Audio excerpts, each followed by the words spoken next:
Nag-loan ka sa isang OLA tapos gusto mo nang i-cancel yung utang mo? O kaya naman ay bigla kang nakatanggap ng pera sa isang loan application na hindi mo naman tinuloy yung pag-apply mo? Well, kung may pumasok sa GCash account mo or sa bank account mo na pera, huwag mo munang gagalawin yan kasi pwede pa po yung ibalik. Dahil for today's video, tuturuan ko po kayo kung paano maayos na mag-cancel ng loan application, paano mag-refund ng loan para mas maiwasan ang mas malaking problema at sobrang laki ng interest. Well, paano ba ako nag-come up sa ganitong topic? Alam nyo ba guys, may loan application po ako na inutangan at yes, 0% interest nga po siya sa unang loan. Buo ko din pong na-receive yung nautang ko dito, pero sobrang laki po ng dinagdag niya sa total repayment. Ang taas-taas din ng service fee. Kaya talagang binalik ko po talaga yung pera, ni-refund ko po. Kaya for those na hindi po alam ang gagawin sa mga gantong pagkakataon, nako, panoorin mo to hanggang dulo para malaman mo kung paano i-cancel ang loan kung walang cancel option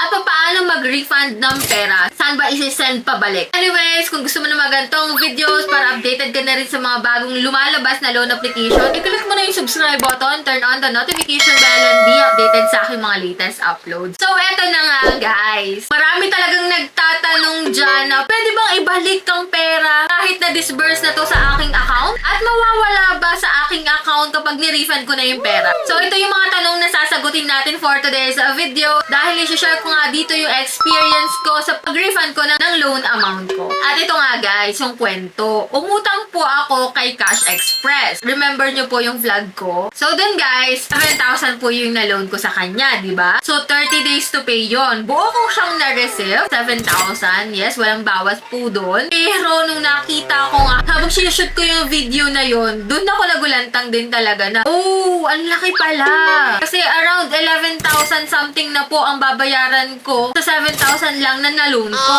So, ito po yung ginawa ko dito. Kaya, wag matatakot, wag mangangamba. If pumasok na sa account nyo yung pera na na-loan nyo, pwede pang ibalik yan, guys. Kung makikita mo dito, guys, sa support service ng Cash Express sa kanilang website, meron po dito mga customer service sila. May mga numbers po dito na pwede mo pong i-chat. Pero ako po ay nag-email. Gabi na po noon at weekends pa. So, ang kanilang pong schedule lang is 8 a.m. to 5 p.m. So, around 7 ata or 8 ata ako nakapag-apply doon. Anyway, may sumagot pa rin naman. Pero kinabukasan na yun, guys. So, ito po yung mga pinag-i-email ko sa kanila. Ito pong mga payment at cashexpress.ph for payment concern. So, yun po yung una kong inano dahil payment po yun. Then, for assistance on application, info at cashexpress.ph, pwede po yan. For all other inquiries, pwede po yung customer support at cashexpress.ph. So, yan po yung mga pinag-i-email ko talaga kung paano nga ibalik yung pera dito, paano i-refund dito kasi ayaw ko na. Ang taas-taas ang interest, guys. So, yun, OA. Si OA. So, ito nga guys, yung unang email niya sa akin, your loan has been successfully deposited to your declared bank account. So, yan, pumasok naman talaga siya sa akin. And dahil nga po, naghulat din talaga ako. Sobrang laki din na talaga ng interest sa total repayment. Ito, I want to return the money. So, sorry sa grammar, guys. Medyo mali-mali tayo dito. So, ito nga, guys, chinat ko po itong si info at cashexpress.ph. So, I will cancel my loan. Where to send the money? So, mali-mali pa yung grammar ko dito, guys. So, yan. Ini-email ko din po itong payment at cashexpress.ph. Ayan. I want to return the loan where I can send it. So, yan yung chat ko dito, guys. Itong customer support at cashexpress.ph. Ayan, sinend ko din po. Same email din po. So, dito, nung time na yun, guys, talagang nawawala na po ako ng pag-asa na,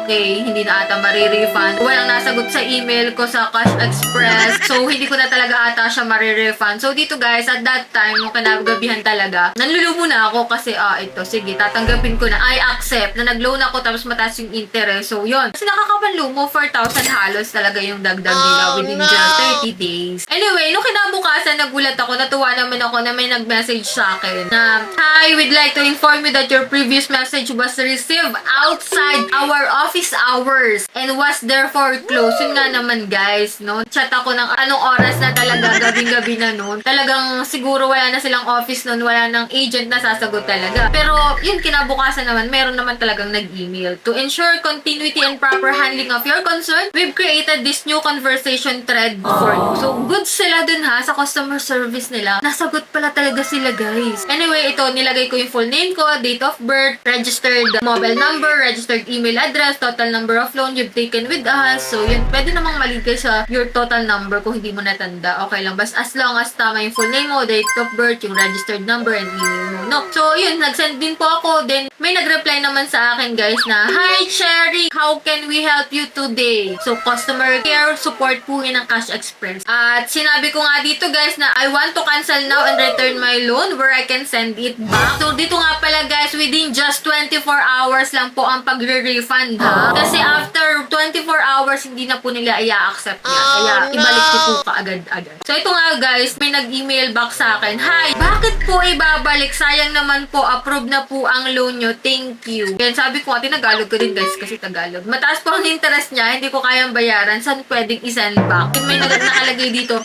"Hi, full payment po is 11,080 pesos. Parang nabindang ako doon. So, babayaran ko pala yun talaga. Anyway, sinat ko naman dito. "On or before August 3. Our loan product offer flexible payment frequency options on every 7, 14, 21, or 30 days. Please note that this is not an installment-based loan." Hindi daw pala siya installment-based loan. "The full outstanding balance is due on your first due date." First due date ko, which is 30 days. "If you are unable to settle the full amount on the due date, you may choose to pay the minimum required amount to prolong or extend your due date." So, may best option naman sila doon kung pwede mo siyang bayaran ng desired amount mo or yung minimal talaga. So, fast forward tayo. Yes po, I understand, pero gusto ko nga po siya i-return. So, pinipilit ko talaga na i-return. So, sabi niya dito, nag-email ulit siya, guys. "To return the amount to Cash Express, please follow this step." Ayan, maglalagin nga po tayo kay Cash Express. And then, yung tatlong guhit doon, guys, may loan history ka po doon na makikita. And then, makikita mo po dito talaga yung refund. So, yun yung po yung i-click mo sa refund. And then, mamimili ka po dito, guys, kung saan ka pwedeng magbayad. And then, yun na, guys. After magbayad, magre-reflect na po kaagad yung account mo na, yan, na-refund na nila. So, ayan, sabi, nag-email ulit ako, guys. "Done in refund. Thanks for your help." So, yan, 7,000 po yung aking refund talaga dito. Kung ano yung na-receive ko, guys, ganun din po yung aking ibabalik. Ito na nga, guys. Loan amount has been refunded successfully. Yes, na-refund ko po ng success. At pwede daw po akong mag-loan if ever nagustuhan ko ng 20,000 pesos. O, diba? So, ganun lang kadali, guys. Mag-email lang po kayo sa kanilang customer care service. May sasagot po yan. Basta po within office hours.